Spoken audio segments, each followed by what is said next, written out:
Hi, it's Nikki. Today I want to talk about 5 red flags you should pay attention to when it comes to welcoming ideal clients. This is not a negative video. This is not to scare you, but instead to empower you, to encourage you just to really hold your own here and work with the people that you want to work with. And in doing that, you will get a better result and your business will grow and you'll be everything you want to be. Everybody wins. Everybody wins. Okay. Number 1. I mean, this is a pre-number 1, really. Your body's going to tell you so much. And so I want you to pay attention to that. If something feels a bit off, if something, like I remember in the beginning, that thing, and I don't really work with a lot of men, but sometimes it would be just like, we should really go and have a glass of wine and like do this over wine for the discovery call. And I would always be like, no thanks. That feels like a boundary that I have in place. No, that's if you want to do it over Zoom, fine, but they never did. You know.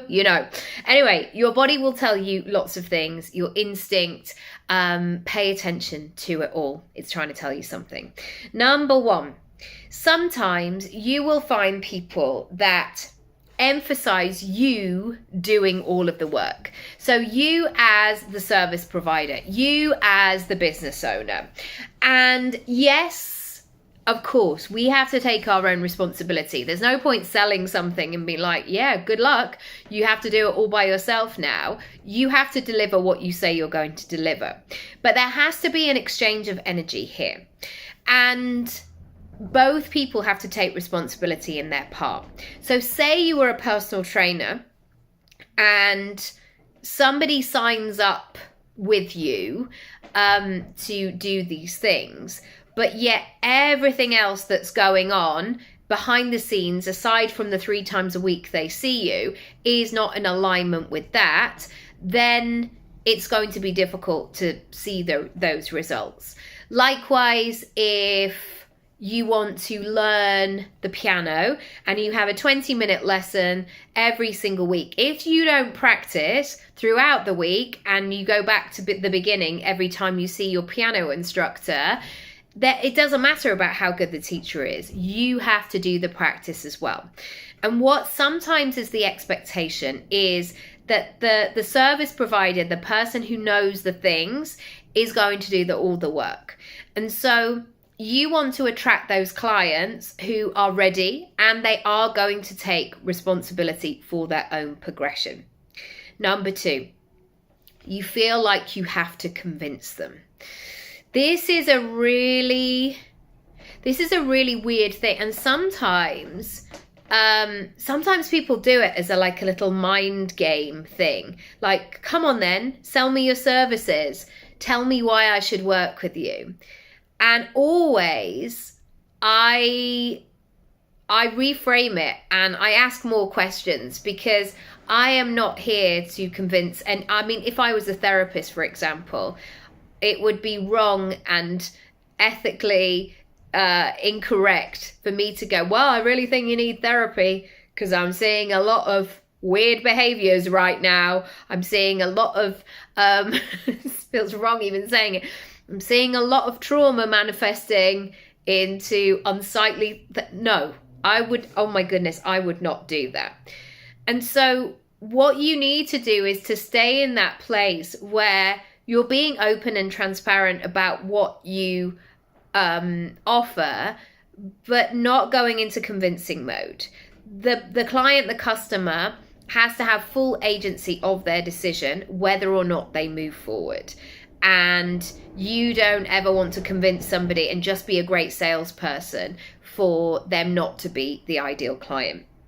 Number 3, they only want the good bits. You know, the bits where it's fun and it's easy, and as soon as something feels challenging or spiky or not quite as fun as they want it to be, they want to run a mile.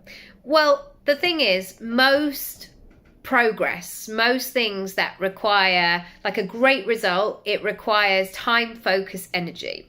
So that moment of running the London Marathon, I've watched the marathon most years on the telly, but actually I've seen it a lot over the years in real life. The thing with that is, yes, you get the glory when you get the medal and you run up the mile and you're like, oh, I finished, this is fantastic. But there's a lot of work behind the scenes up until that moment. And so if somebody's just focusing on I just need you to get me over the line though. I just need you to get me over the line. But the way that somebody gets over the line is by doing the work. And so you have to be there to hold that capacity. And I want you to here's an action that you can take right now, is I want you to be mindful of making sure that you are selling the realistic truth of it, not really overly promising. I think it's much better to under promise and over deliver. Meet expectations where people are like, wow, I thought that I would get this, but it's been such a bonus because I've got this, and this. So be mindful of that. Also, you might have met some people like this in relationships, like they're only around when the good stuff is happening. Most of life lots of life is about all kinds of things as well. Number 4, they want to talk about the past all the time, the things that went wrong, the people that did them wrong, the things that didn't work out. They want to victim blame. They want to talk about all of these things in the past. That energy is so exhausting, and it gets to a stage where it has to go somewhere. It has to be boxed away, because if you are constantly tripping over it and going over it again and again and again, it's really difficult to move forward. And that's not to say that you ignore it completely. So, for example, this week in my house, I've had a big clear out. And some of the things that I have of my children's, for example, that are really sentimental to me, it's time for them to be boxed away now. And many of those things that I want to keep. However, I don't need to see them every single day. I don't need to move them to get to the thing that I need in my room. And yet I acknowledge they're there. I acknowledge that they're meaningful. I am acknowledging that they were transformational. But I do want to keep moving forward and be future focused. And that's what you want with your ideal clients. Yes, there might be some people, I guess therapists would be great for this, because they can really go into the past and trauma and why things happened and help you unpick it. But most service-based things, they want you to keep moving forward. Finally, they want to tell you all the reasons why not. They want to give you all their excuses, and every time you meet them, they're going to come up with something brand new. I didn't do this, I was going to do this, I couldn't do this. All of that really limiting feeling. You want people who are solution orientated.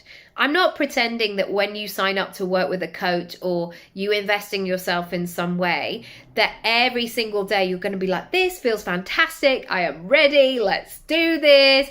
It's just not the case. It will stretch you and push you and guide you and hold space for you in all sorts of different ways. But you have to be willing to play a optimistic game. And so if I'm on a discovery call and people are telling me, on one hand, I want to do this, but then they've got 10 thoughts of why it will never happen for them, that is not my responsibility to go through all of those things. They need to go away and do those things and then come back and then go from there.